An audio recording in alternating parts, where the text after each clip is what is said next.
اللہ کے رسول صلی اللہ علیہ وسلم نے فرمایا المرء مع من احب، آدمی اسی کے ساتھ ہوگا جس کے ساتھ وہ محبت کرتا ہے۔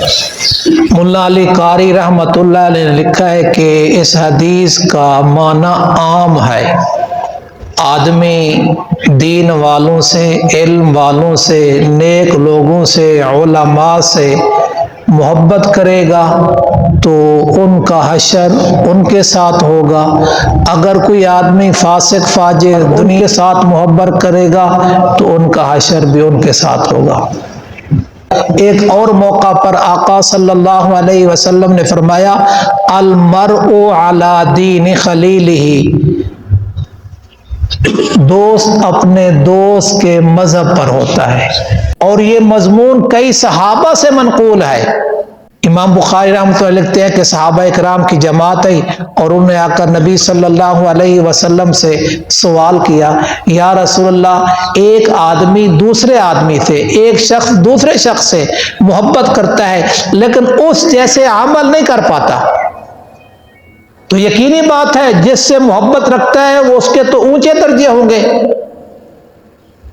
تو میدان معاشر میں ان سے ملاقات نہیں ہوگی، اونچے درجے والا ہوگا۔ تو سنیے، آقا صلی اللہ علیہ وسلم نے اس موقع پر فرمایا المرء مع من احب، آدمی اسی کے ساتھ ہوگا جس سے محبت کرتا ہے۔ حضرت انس کا بیان ہے کہ صحابہ کرام رضوان اللہ تعالی علیہم اجمعین کو دنیا میں کسی چیز سے اتنا خوشی نہیں ہوئی جتنا اس حدیث کو سن کر ان کو خوشی ہوئی ہے۔ آپ بھی ذرا خوشی کا اظہار فرما دیں، اور بھی فرما دیں۔ اور بعض علماء نے ایک اور مفہوم بھی لکھا ہے، وہ بھی بڑا پیارا مفہوم ہے۔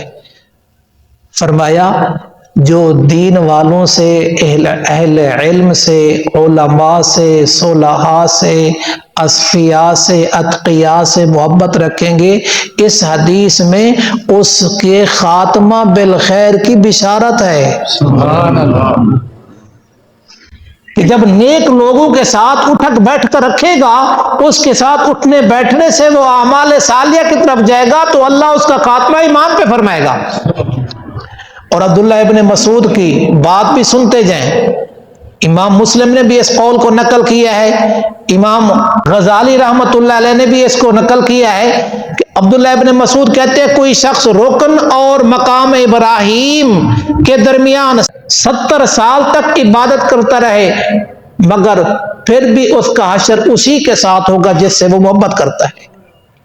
یہ تو پتہ چلے گا نا جب خوشی کا موقع ہو، شادی کا موقع ہو، پھر دیکھتے ہیں کہ دین والوں سے اس وقت اٹھک بیٹھک ہوتی ہے، دین والے ہماری مجلسوں میں، ہماری خوشیوں میں آتے ہیں یا دنیا کے عہدے والے آتے ہیں۔ اللہ تعالی ہمیں اپنے پیارے حبیب صلی اللہ علیہ وسلم کو اسوہ حسنہ نصیب فرمائے اور اللہ اپنے نیک لوگوں سے محبت نصیب فرمائے۔ اللہ تبارک و تعالی ہمارے علم عمل میں، دین دنیا میں، دن رات میں، جان مال میں، عزت اولاد میں برکتیں ہی برکتیں عطا فرمائے۔